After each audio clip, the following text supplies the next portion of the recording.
आज हम बात कर रहे हैं एक ऐसे केस की जिसमें जमानत का फैसला कई लोगों को चौंका रहा है।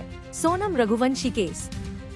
मीडिया रिपोर्ट्स के अनुसार सोनम रघुवंशी को शिलांग की अदालत से जमानत मिल गई है और लगभग 11 महीने बाद वे जेल से बाहर आ चुकी हैं। अब सबसे बड़ा सवाल, आखिर जमानत क्यों मिली? आइए इसे आसान भाषा में समझते हैं। रिपोर्ट्स के अनुसार इस मामले में सबसे बड़ा कारण प्रक्रियात्मक चूक बताया जा रहा है। अदालत ने पाया कि गिरफ्तारी के समय आरोपी को गिरफ्तारी के ठोस आधार स्पष्ट रूप से नहीं बताए गए। कानून के अनुसार हर आरोपी को यह अधिकार होता है कि उसे बताया जाए कि उसे किस कारण से गिरफ्तार किया जा रहा है। अगर यह प्रक्रिया सही से नहीं होती तो यह आरोपी के अधिकारों का उल्लंघन माना जाता है और कोर्ट इस आधार पर राहत दे सकता है। दूसरा बड़ा कारण बताया जा रहा है दस्तावेजी गलती यानी क्लेरिकल एरर।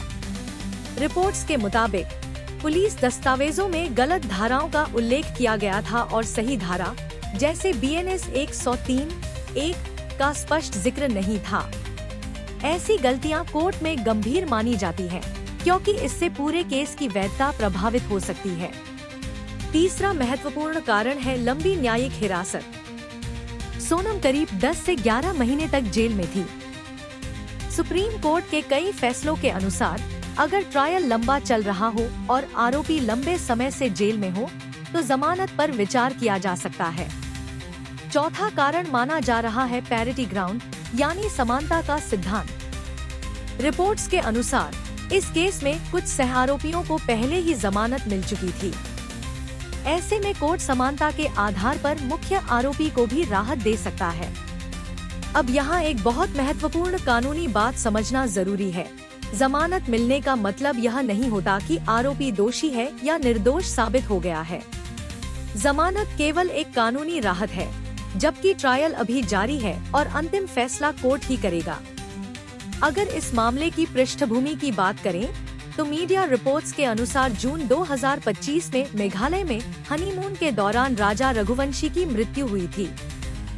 जांच एजेंसियों ने आरोप लगाया कि यह एक साजिश का मामला हो सकता है, जिसमें सोनम का नाम भी सामने आया।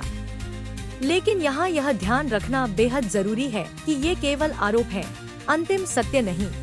रिपोर्ट्स के अनुसार पीड़ित परिवार इस जमानत से संतुष्ट नहीं है और वे इसे उच्च अदालत में चुनौती देने की तैयारी कर रहे हैं। ऐसे में आने वाले समय में यह मामला और आगे बढ़ सकता है। तो कुल मिलाकर जमानत का यह फैसला मुख्य रूप से कानूनी प्रक्रिया और तकनीकी आधारों पर दिया गया है, न कि केस के अंतिम मैरिट्स पर। अब आगे की सुनवाई और अदालत का अंतिम निर्णय ही तय करेगा कि इस मामले में सच्चाई क्या है। फिलहाल इस खबर में इतना ही। ऐसी ही सटीक और कानूनी रूप से संतुलित खबरों के लिए जुड़े रहिए CDS डिजिटल तक के साथ। धन्यवाद।